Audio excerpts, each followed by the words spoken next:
Estudos no mundo todo, incluindo o Brasil, mostraram que muitas pessoas ganharam peso durante a pandemia de Covid-19. Será que isso é inevitável? Comida sem filtro. Saúde, low carb, estilo de vida, evidências científicas e, claro, nossas opiniões. Toda semana um episódio novo e gratuito para você. Comigo, Dr. Souto. E comigo, Sari Fontana.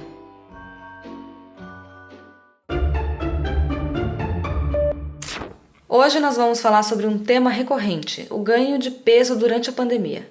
Tanto nas redes sociais como no consultório do Dr. Souto, nós ouvimos diariamente relatos de pessoas que atribuem à pandemia o seu ganho de peso. De fato, é uma coisa que eu tenho ouvido muito no consultório. A frequência é grande, inclusive eu costumo já perguntar para quem chega e faz um ano que não vem, e aí ganhou algum peso durante a pandemia? E a resposta usualmente é sim. Mas para não ficar uma coisa só anedótica das nossas impressões, vamos conversar um pouquinho sobre o estudo, o artigo da semana. O estudo da semana chama-se Mudanças no Peso Corporal na coorte Nutrinet Brasil durante a pandemia de Covid-19. Foi publicado pela Revista de Saúde Pública, da USP, pelo grupo do Dr. Carlos Monteiro, também lá da USP. A participação na coorte é voluntária e o recrutamento dos participantes, que são pessoas residentes do país com pelo menos 18 anos de idade, foi iniciado em 26 de janeiro de 2020 por meio de convites divulgados nas redes sociais e veículos de comunicação de massa com alcance regional e nacional. Só aí a gente já vê um problema, né, pessoal? Não é exatamente um levantamento científico no contexto que a gente costuma usar esse termo para pesquisas. Então, quando um instituto de pesquisa vai fazer, por exemplo, uma pesquisa eleitoral, não é por participação voluntária das pessoas que estão a fim de participar. Se faz uma amostra representativa da população do país, de modo que aquele resultado possa ser representativo da nossa população. Nós temos mais pessoas em São Paulo, então eu tenho que ter mais pessoas respondendo a pesquisa em São Paulo. Nós temos mais pobres do que ricos, então eu tenho que ter mais pobres do que ricos na pesquisa. Então, esse é um detalhezinho que nós vamos voltar depois. Ainda assim, é interessante porque foi um estudo com mais de 14 mil participantes e vamos falar um pouquinho dos resultados nessa área. O ganho de peso prevaleceu para o conjunto dos participantes, ou seja, 19,7% das pessoas que participaram do estudo ganharam peso versus 15,2% que perderam peso. A condição de ganho de peso, ela se mostrou inversamente associada à idade, ou seja, pessoas mais jovens eram as que tinham uma tendência maior de ganhar peso, e diretamente associada ao sexo masculino, a menor escolaridade e a presença prévia de sobrepeso. Então, se nós quisermos ter uma ideia de quem são as pessoas que tinham uma chance maior de ganhar peso, eram os homens mais jovens, com menos escolaridade e que já entraram na pandemia com um pouco de peso sobrando.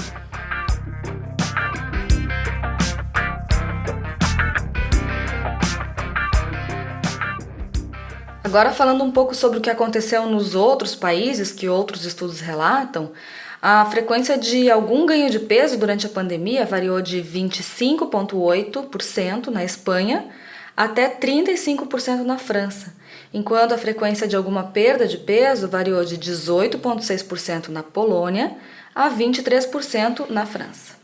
Então é interessante salientar que os indivíduos, as pessoas, respondem de forma diferente aos estressores, como foi o caso da pandemia. Então, seja na Europa, seja aqui no Brasil, alguns ganharam peso e alguns perderam peso neste período. Mas veja, nessa área, isso a gente observa inclusive em situações clínicas como a depressão. A depressão está associada com ganho de peso para algumas pessoas e está associada com perda de peso para outras pessoas. Sim, e a conclusão, vale lembrar, tanto no Brasil quanto fora do Brasil, é que a maioria das pessoas ganhou peso durante esse período. Bem, esse estudo, ele, como a gente disse lá no início, coloca números, coloca uma qualidade científica numa impressão que eu tenho tido no consultório, de que para muitas pessoas a pandemia representou ou uma oportunidade inicial de ganho de peso ou uma oportunidade de recidiva, isso é, de gente que já tinha tido sucesso com a abordagem low carb, tinha perdido bastante peso, tinha revertido o seu diabetes, tinha revertido a sua síndrome metabólica e voltam agora, um ano depois, dizendo, pois é, nessa situação fiquei muito tempo em casa, estresse, a questão de fazer a educação à distância dos filhos, tudo isso dificultou, e aí a pessoa diz, olha, eu realmente não consegui, eu voltei a comer doces, eu voltei a comer farináceos e engordei tudo de novo. Acontece que leva um bom tempo para a gente conseguir estabelecer uma rotina, colocar os hábitos em prática e torná-los automáticos. É só com a repetição que a gente consegue fazer isso. E aí quando vem um fator externo, como a pandemia, que bagunçou a vida de todo mundo, colocou pessoas que antes trabalhavam fora de casa, agora trabalhando dentro de casa e tendo que conciliar sua rotina, sua nova rotina de trabalho com a rotina doméstica, isso tudo desorganizou aquilo que antes já estava, de certa forma, fluindo. Só que, antes da pandemia, a gente ouvia muito que o problema era a rotina acelerada, a falta de tempo para preparar as refeições. E eu me pergunto, agora o que será que realmente está acontecendo? Eu acho que a gente pode ter uma interpretação mais caridosa e uma interpretação menos caridosa. O que eu quero dizer com isso? A mais caridosa é essa de que o estresse, não só o estresse do trabalho da própria pessoa, que mudou, que passou a ser um trabalho remoto, ou as pessoas que perderam o trabalho, que é um estresse maior do que esse, mas também o estresse de estar ouvindo na mídia tantas notícias ruins, tantos números de mortes, e o estresse das mortes de entes queridos, de amigos, né?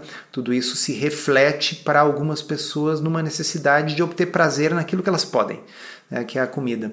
Para outras pessoas, e aí eu digo que é a interpretação menos caridosa, mas eu acho que ela tem um quê de verdade, na minha opinião, serve como desculpa também. Quer dizer, a pessoa diz assim, eu estava fazendo tudo certo, mas agora não consegui levar, eu joguei tudo para cima. Então, é quase que uma desculpa socialmente aceita. Funciona um pouquinho como acontece em alguns casos na gestação. Então a gestação sim favorece o ganho de peso por questões fisiológicas, mas também às vezes serve como uma desculpa, porque nossa, agora é a gestante, não pode passar à vontade, além do que está comendo por dois, o que não é verdade. E então eu acho que a gente tem que equilibrar as duas explicações se a gente quiser entender um pouco melhor esse fenômeno. Sim, porque dependendo do ponto de vista, a gente pode virar também esse ângulo e observar pela ótica de quem perdeu peso ou quem conseguiu encontrar nessa nova situação uma oportunidade, tanto de preparar mais as refeições em casa, conseguindo controlar melhor o que entra em cada preparo, também o que está na geladeira, nos armários, porque é diferente quando você está mais tempo fora de casa e às vezes precisa levar algum lanche, alguma coisa não perecível, Mas também diminuíram as interações, as festas, os jantares, as celebrações que inevitavelmente envolvem comida. Então, para quem começou a trabalhar em casa, e ganhou o tempo de deslocamento, em algumas cidades o trânsito é muito intenso e ocupa boa parte do dia das pessoas, esse tempo, entre aspas, ganho em casa, ele também pode ter sido usado para planejamento, para preparo das refeições. Para mim, um dos clichês, e é muito clichê, mas é um dos clichês mais úteis, e eu sequer sei se ele é verdadeiro ou não, mas se repete por aí, que o ideograma chinês para crise é o mesmo de oportunidade. Então, nós podemos ver essa crise, essa situação por dois ângulos, Por essa situação de estresse que me faz querer buscar prazer em outras coisas, sei lá, no álcool ou nas comidas que não me fazem bem. Mas também, como você disse, eu posso ver essa situação como uma oportunidade. Eu estava conversando com uma paciente nessa semana que me disse justamente isso, que ela trabalhava em escritório e que no escritório sempre tem alguém de aniversário, no escritório sempre tem alguém comemorando alguma coisa, sempre tem alguém que simplesmente trouxe um bolo que fez em casa que achou que estava gostoso e quer compartilhar com os colegas. Em casa, você tem, de certa forma, um controle absoluto. sobre o que entra ali e o que não entra. É possível a gente preparar a própria comida, a gente evitar os alimentos hiperpalatáveis, diferente de quando você vai, por exemplo, no refeitório da empresa e tem um monte de coisas para escolher. Bem, na sua casa vai ter para escolher aquilo que você escolheu colocar dentro de casa, né? Então, eu acho que embora a gente tenda a ver o copo meio vazio, quando a gente vê esse estudo que fala em 19% das pessoas que ganharam peso durante a pandemia, a gente esquece de ver os 15% que perderam durante o mesmo período. Então, provavelmente, já que a pandemia foi a mesma, o que está acontecendo é que algumas pessoas estão sabendo aproveitar como uma oportunidade. Então, essa é a primeira dica que a gente gostaria de deixar. Vale ressaltar que esse estudo, como o próprio estudo menciona, ele tem como ponto fraco o fato de ter sido uma participação voluntária de pessoas que foram avisadas através de rede social, de veículos de comunicação. Então a gente tem aí um público já que é maior, cuja maior presença é no sul do país, uma escolaridade maior, e são pessoas que estavam dispostas a participar de um estudo sobre alimentação, o que também nos leva a pensar que são pessoas já mais antenadas, preocupadas com esse assunto. Então, provavelmente, esses percentuais não refletem uma amostragem de todo o Brasil, de todas as faixas econômicas e sociais. Provavelmente nem é o termo, com certeza não refletem, e o próprio Monteiro relata isso quando está na fase de discussão do estudo, onde cita as limitações. E como eu mencionei lá no início, né, não é uma amostra estatisticamente representativa, mas segue sendo, claro, melhor do que nada, e são dados para a gente partir deles. Para mim, o que chama atenção é que, claro, uma condição de estresse, um fator externo, fora do nosso controle, ele balança, ele tumultua a rotina de todo mundo, e algumas pessoas respondem de forma positiva, outras negativa. Mas vale lembrar que o mundo ideal, aquele sem estresse, sem ações fora do nosso controle, ele nunca vai existir. Se a gente esperar esse momento para então começar a assumir o controle da nossa alimentação, ele não vai chegar. Uma forma da gente colocar isso é que nós podemos dar exemplos na situação pandêmica e na situação não pandêmica, em que a gente pode ver a mesma situação como um problema ou como uma solução. Vocês querem ver? Então, se eu estou em casa, eu posso dizer, puxa, eu estou em casa, a geladeira está ali, fica fácil de eu comer numa hora que eu não devia, além do que os problemas do dia a dia me fazem querer beliscar alguma coisa. Outra pessoa na mesma situação vai dizer, eu estou em casa, então eu tenho oportunidade de preparar os próprios alimentos, de comer só comida de verdade, de não comprar tranqueira no supermercado e, portanto, ter menos tentações. Do outro lado, numa situação não pandêmica, alguém poderia dizer, pois eu estou no escritório, tem sempre alguém de aniversário, tem sempre bolo. Ou a pessoa pode dizer, puxa, quando eu como fora de casa é ainda mais fácil, porque eu não preciso me preocupar em ficar fazendo variedade. Num buffet eu sempre vou ter 2, 3 tipos diferentes de proteína, legumes variados, saladas variadas, de modo que é muito mais fácil do que eu ter que ficar criando coisas diferentes para fazer em casa. Então, o que eu quero dizer é assim, a gente não tem controle sobre os fatores externos, mas a gente tem controle sobre a forma com que a gente encara esses fatores. Então, vamos tentar transformar esse limão numa limonada, para ficar nos clichês, e fazer com que a pandemia nos ajude, ao invés de nos atrapalhar, pelo menos nisso.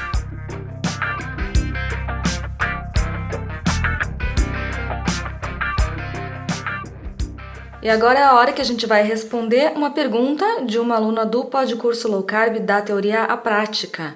A pergunta é da Maristela e a gente vai colocar aqui para vocês ouvirem. Bom dia, Dr. Souto, Sari, obrigada por tudo.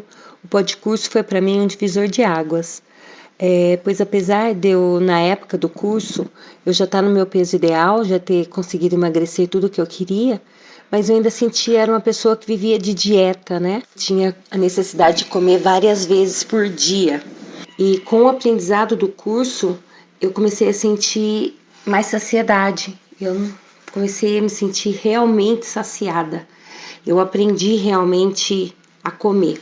Daí no começo eu até me assustei, porque eu não sentia mais fome, aquela necessidade louca de ficar comendo. Com isso, eu ganhei também de brinde, eu não preciso mais tomar o remédio de pressão.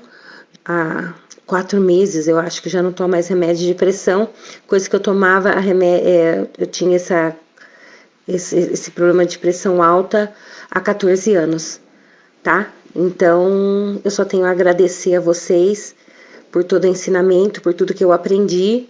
Minha gratidão para vocês, tá bom? Então, agora a minha questão é o seguinte. Eu, tendo aprendido a estratégia low carb, e ela se tornou uma coisa tão natural no meu dia a dia, que eu não me sinto mais fazendo dieta. Para mim, ela se tornou uma coisa normal. Então, para mim, sábado, domingo, final de semana, para mim é a mesma coisa. Eu não me sinto assim, eu vou jacar hoje, é sábado, então agora eu vou. Ela se tornou natural para mim. Então, por eu estar no meu peso ideal, e agora eu não quero mais perder peso e acabo, às vezes, agora perdendo peso.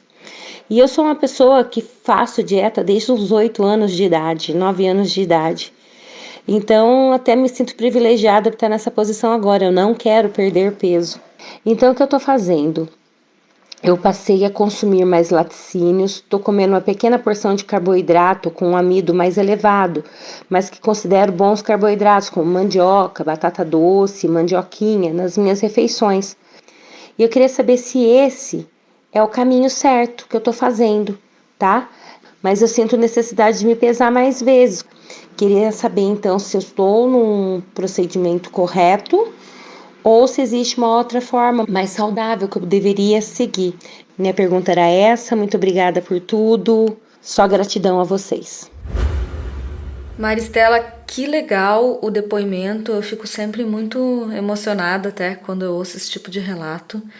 E a minha impressão é que você aprendeu tudo mesmo, tá fazendo tudo certinho, tanto que tá conseguindo manter o peso, o que é uma coisa positiva. É claro que agora é uma etapa nova, é um pouco diferente, antes o foco era emagrecimento, agora você quer manter, então eu entendo um pouco da insegurança, a gente não sabe se está fazendo a coisa certa ou não, mas como você está monitorando, e a balança não deixa de ser uma forma de fazer isso, monitorando o peso e tá percebendo que tá conseguindo manter, é um indicador de que você tá sim no caminho certo.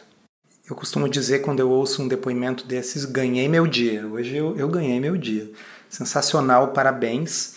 E eu queria salientar algumas coisas para quem está nos ouvindo, né? Primeiro, a característica da saciedade, que a Maristela falou, dela tá sem fome. Ela faz dieta desde quando é criança, já passou muita fome na vida, agora ela tá sem fome. O fato de ter parado o remédio para pressão, as comorbidades que a gente fala que melhoram com a perda de peso, né? E que ela não se sente fazendo dieta. O termo dieta ficou muito contaminado, né, para as pessoas como uma intervenção com início, meio e fim que a gente faz para perder peso para o próximo verão. E não, tem que ser encarado como um estilo de vida, que é o que ela está fazendo, e daí o sucesso. Outra coisa importante é a questão da manutenção. Não significa voltar a fazer aquilo que a pessoa fazia quando ela ganhou o peso e engordou. Então, o que a Maristela falou para nós, e que tá certo, viu, Maristela? É assim, aumentar um pouco o consumo dos alimentos mais calóricos, que são muito saborosos e que podem eventualmente prejudicar o emagrecimento, mas como você não quer mais emagrecer, os laticínios, e aí entra queijo, nata, creme de leite, requeijão, cream cheese, são vários alimentos saborosos, pobres em carboidratos, mas que têm mais gordura do que proteína. Então, para quem não quer perder peso, eles são interessantes. As receitas low carb, essas que levam farinhas de oleaginosas, cacau, xilitol, elas ficam hiperpalatáveis, então elas acrescentam um pouquinho de calorias que ajudam a travar o emagrecimento. Qual que é o grande erro que às vezes acontece? A pessoa usa low carb como essa dieta no termo pejorativo, né? Vou fazer uma low carb para perder peso. Agora que eu perdi peso, eu vou voltar a comer pizza e churros. É garantido que a pessoa vai ganhar todo o peso de novo, se não mais do que tinha antes. Então, você está fazendo certo, é bons carboidratos. Então, uma batata doce, uma batata, uma mandioca, frutas que possam ter um pouquinho mais de carboidrato, não precisa ser só moranguinho e abacate, sabe? Pode comer aí uma laranja, pode comer uma maçã, uma banana, mas ficar realmente nos alimentos minimamente processados. Então, os acréscimos de carboidrato que podem haver, você é saudável e você está no peso, são esses carboidratos naturais, frutas e tubérculos, e a gente pode se dar ao luxo de acrescentar um pouco de oleaginosas e laticínios, que têm mais gordura do que proteína e que, portanto, vão ajudar a não perder peso. É um pouco o contrário do que a gente normalmente costuma falar, né? Sim, e o Dr. Bomeni costuma dizer cuidado com os haters, né? Quando a gente fala ou ouve de alguém que não quer mais emagrecer, porque a maioria das pessoas não tem o privilégio de chegar nesse ponto, então que bom que você chegou nesse momento e você está fazendo certo em se observar, perceber como que estão as roupas, se estão largas. Aí você vai lá e se pesa, mas também não gerar tanta ansiedade com relação ao peso, né? O que é importante é você ir observando as quantidades. Então, à medida que você monitora o que acrescenta esses novos alimentos, você se observa diariamente e percebe se está indo no caminho certo ou não. E você mesma vai saber qual é a quantidade certa ou até quando ir nessa adição desses alimentos mais calóricos ou com mais carboidrato, que vai ser quando você talvez começar a ganhar um pouquinho de peso, mas aí é importante você perceber, ganhei 1 quilo e não ganhei 5, 10 quilos, né? Não depois que já passou tanto tempo que você já não consegue mais atuar tão facilmente. Por isso eu sublinhei a palavrinha pesar-se quando ela falou na pergunta, porque eu queria comentar que tem gente que tem um preconceito contra a balança, até porque muitas pessoas, vamos combinar, já fizeram dieta a vida inteira e a balança ela é uma espécie de trauma. Porém, há que haver algum tipo de mecanismo objetivo para que a pessoa possa acompanhar o progresso.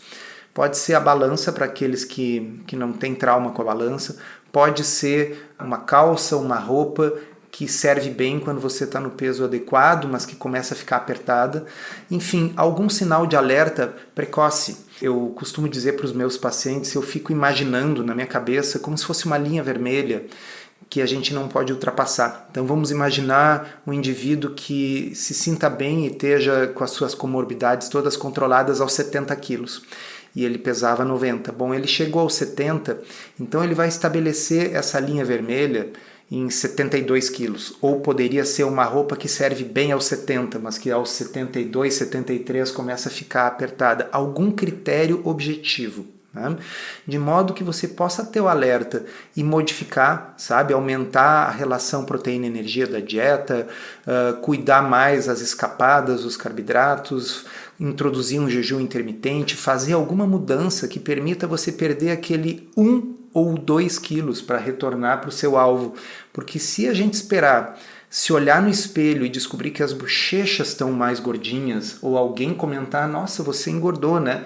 Muitas vezes você tem 10, 15 quilos para retomar de perda de peso e é muito mais difícil e é frustrante, né? Então, existe um ditado no mundo da administração que diz assim, aquilo que não se mede, não se administra. E o exemplo que às vezes eu dou em consultório para as pessoas é, se você nunca faz um extrato da sua conta bancária, o mais provável é que você vai descobrir ela negativa e não sobrando dinheiro. Quando a gente começa a não olhar para as coisas, elas não costumam melhorar sozinhas. A gente tem que ter algum mecanismo de monitorização. E eu tenho certeza que quem fizer isso que eu estou dizendo vai um dia me agradecer, sabe? Para não deixar a coisa sair do controle para tomar uma atitude. Porque eu tenho, infelizmente, ouvido muitos casos, né? Voltando ao assunto inicial aqui do podcast, de pessoas que disseram, nossa, na pandemia agora eu me descontrolei e ganhei de volta 15 quilos que eu tinha perdido. A pessoa não ganha 15 quilos de uma hora para outra, né? O problema é que essas coisas vão sendo aos pouquinhos, é mais ou menos como quando você não percebe que os seus próprios filhos cresceram em estatura, mas alguém que ficou alguns meses sem vê-los percebe, porque a pessoa viu e está vendo 6 meses depois. Então, você, ao se ver todos os dias no espelho, não consegue perceber que você está tendo um ganho de 200 gramas por dia, 300 gramas por dia. Então, não espere se tornar visível e óbvio para tomar uma atitude. É importante ter alguma forma objetiva de controle.